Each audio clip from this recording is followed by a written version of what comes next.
And I'm dressed to cool and drunk, pretty drunk myself. Don't get too close, get you down. Hey YouTube, I'm Steven, and guess Girl, look at that body. what? He's my nephew, and I'll exploit him for my YouTube popularity if I want to. Anyways, today I want to talk to you guys about music and its history and evolution, so to speak. Music is constantly changing and evolving based on the generation of listeners. In the 70s and 80s, rock music wasn't made for a younger target audience. Most of the lyrical content was about, adult subject matter. Through these 2 decades, we saw the birth of tons of hair metal and glam rock bands, which then evolved into heavy metal and death metal bands. The mid-80s and the early 90s were also considered to be the golden age of hip-hop and rap music, with artists like Public Enemy, Run DMC, and Bone Thugs-n-Harmony. It seemed like every single that came out at this time was groundbreaking and changed the rap game in some way.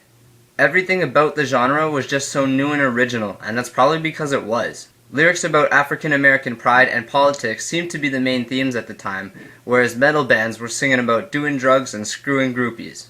Lyrically, young teenagers couldn't relate to any of the music that was out there, but they didn't have many options to choose from. It was either listen to whatever corny country music their parents were listening to, or go and rebel and buy that CD with the parental advisory sticker on it. I guess the music industry soon realized that young consumers make up a huge market, so the 90s saw birth to tons of boy bands and pop artists.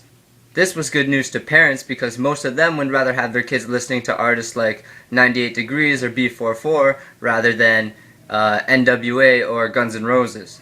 The 90s, in my opinion, was the greatest decade of rock music with artists like Nirvana, Our Lady Peace, The Smashing Pumpkins, Deftones, Beck, etc. But as new technology keeps coming out, people are finding more and more new ways to create music, and soon you don't need a drummer on stage or in the studio to keep the beat. All you need is a drum machine and a computer program.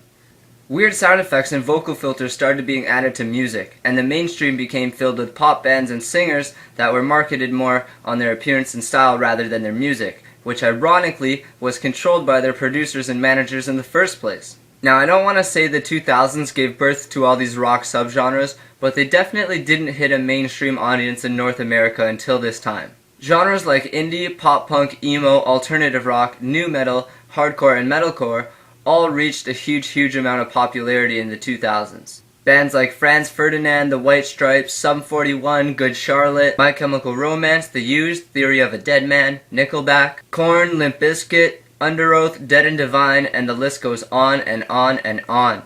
I tried to get a couple bands from every genre that I listed in order in case you didn't notice.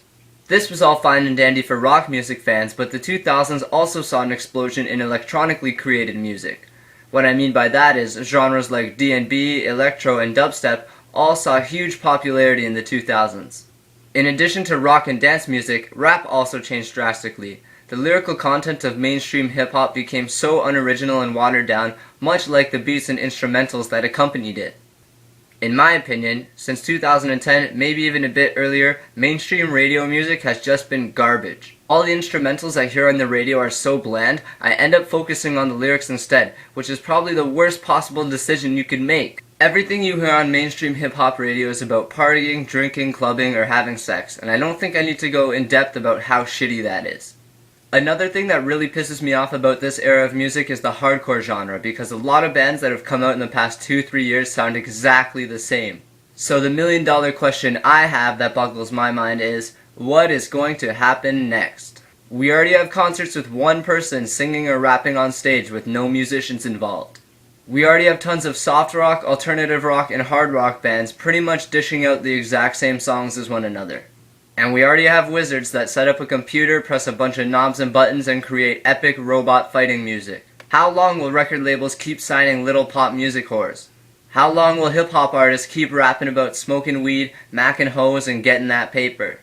How long will Nickelback keep writing intro, verse, chorus, bridge, chorus masterpieces?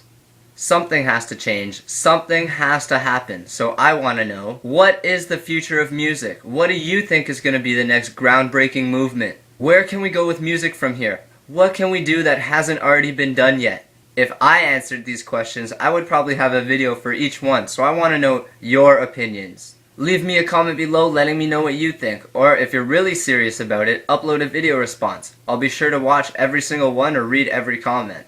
I'm 100% serious. I want to know what you guys think. Music is huge, and even if you don't have a favorite artist or song, you can't deny that music is a big, significant part of human life. So please guys, let me know your thoughts below. What do you think is going to happen next? If you guys want to know what I learned in high school, check out this video right here. And if you guys want to find out how I'm not an addict anymore, check out this video right there. Please like and subscribe if you want me to keep making videos every week. All you have to do to subscribe is click that button right at the top. I'm Steven. Thanks for listening to the Shit I Have to Say. Bye! Whatever had that parental advisory sticker on it. Can you stop shouting?